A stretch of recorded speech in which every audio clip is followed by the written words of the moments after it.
Hey everybody, welcome to another episode of Scale Modeling with Mike Ashe, and in our continuing videos on kits of yesteryear, this evening we're going to talk briefly about these three sailing ship models.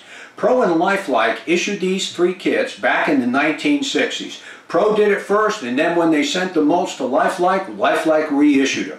And I gotta tell you, they're exquisite.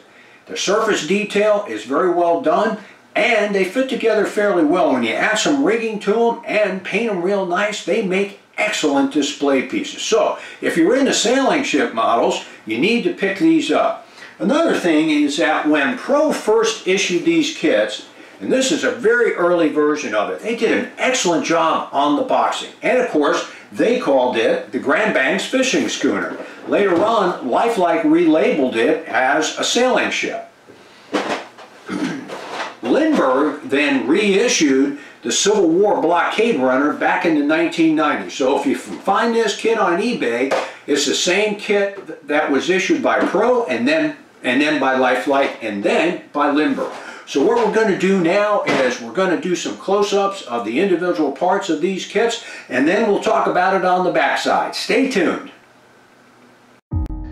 The War Schooner, which was also issued as the revenue cutter, is approximately 1 to 92nd scale. And when Life Like reissued it, they included a set of sails. They did that on all three of their kits. There's not a lot of parts to this kit, but I gotta tell you, it's exquisite and it goes together fairly well. Lindberg also reissued this kit under their classic series, just like the Blockade Runner. The Life Like American Cup Racer was actually issued by Pro as a fishing schooner. It's 1 to 96 scale.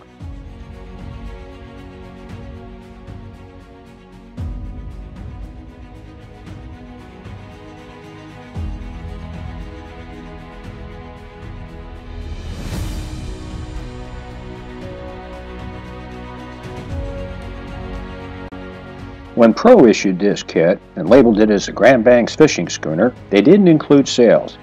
However, the boxing on all of their early kits was just outstanding.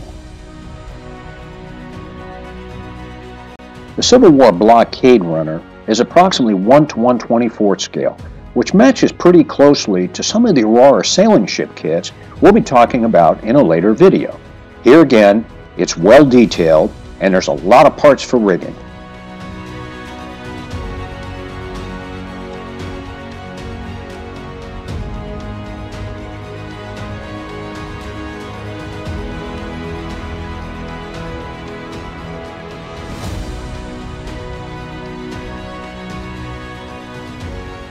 Lindberg did a great job of cleaning up the molds when they reissued this kit.